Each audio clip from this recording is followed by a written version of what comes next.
วันนี้เนาะพี่น้องของเราเนาะวันนี้เราก็ต่อนะครับพาเราเองเนาะไอ้คำที่พาพี่น้องของเรามากินสิดาคือเก่าเลยพี่น้องได้มาเบิ่งน้ำกันเนาะในคำที่กินเนาะนี่มาคนเดียวเนาะพี่น้องเนาะ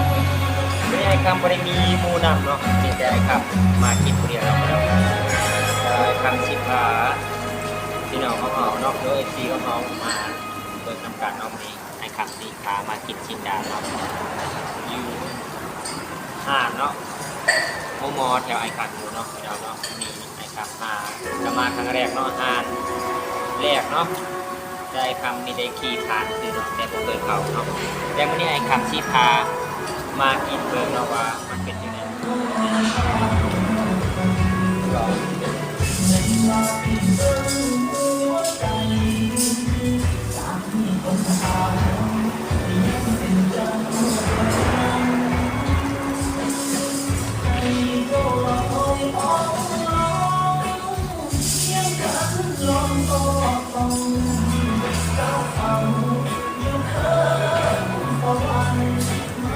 ตัวพลาดเนาะเกี่ยวเนาะใจ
เผ็ดเจียวจะมีรสสองรสชาติของเรารสที่หนึ่งเนาะเป็นรสเผ็ดเนาะแนวเนาะรสที่หนึ่งจะเป็นเจียวสุกี้เนาะแล้วเนาะอยากให้พี่น้องเข้ามาเนาะไปเป็นสายชินดาเนาะพี่น้องมากินชินดาไปทำนี่ครับมากินเรียกกูเก่าเนาะพี่น้องเนาะ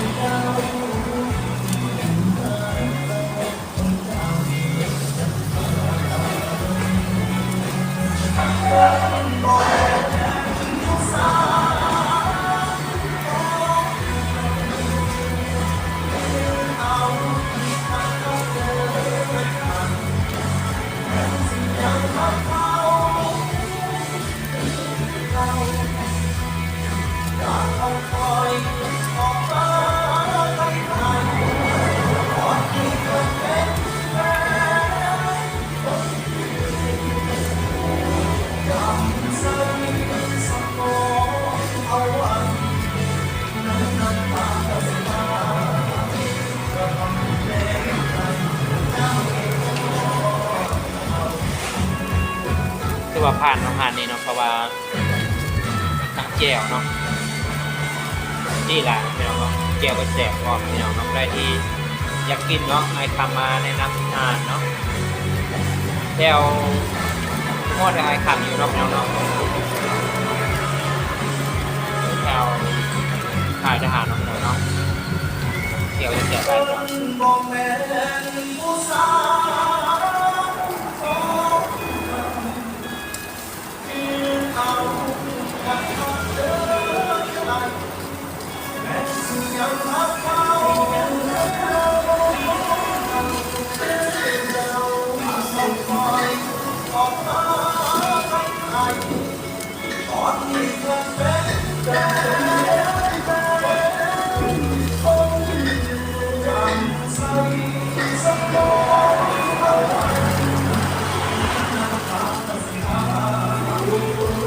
ที่กินเนาะพี่น้องเนาะ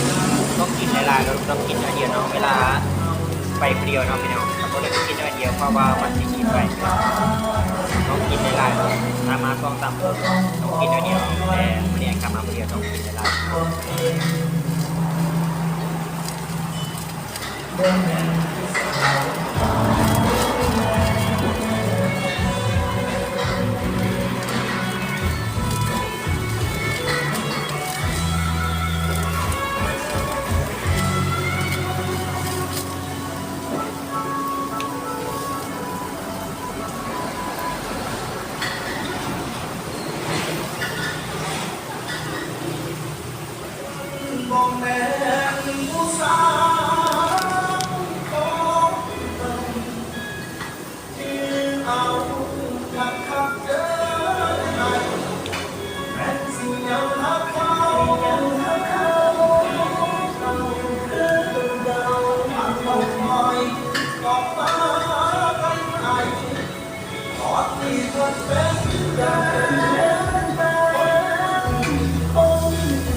แนะนำเดินทางเดินเราเด้อ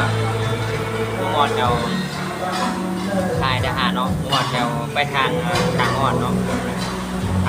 างลักษิตเก่าเนี่ยเนาะทางอยู่มุ่งมอดที่ห้องให้กันอยู่เด้อพี่น้องเด้อเพราะว่าให้คำแนะนำเนาะเจลสำหรับมี2เจลเนาะเจลเพชรเนาะพี่น้องเนาะแต่ผมเพชรแต่เนาะพี่น้องเนาะพอดีเลยเนาะมี2แก้ว2รสเนาะรส1รสเพชรเนาะแล้วก็รสที่2รสลูกี้พี่น้องเนาะยังแนะนำให้มากินนะก็เลยเนาะ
เรียบร้อยแล้วพี่น้องเนาะ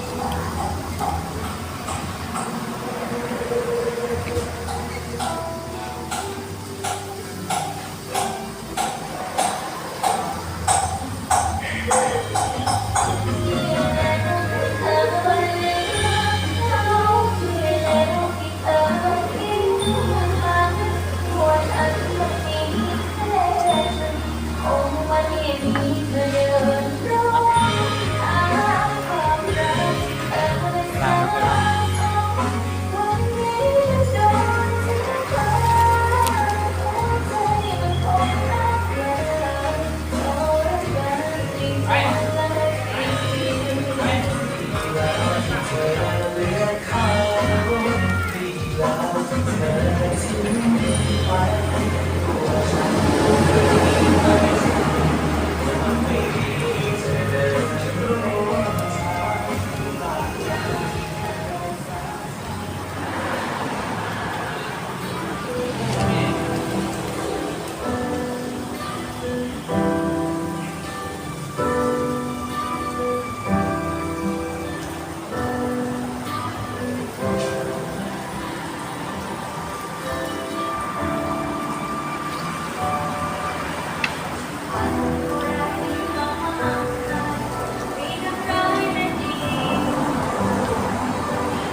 เท่าไหร่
เว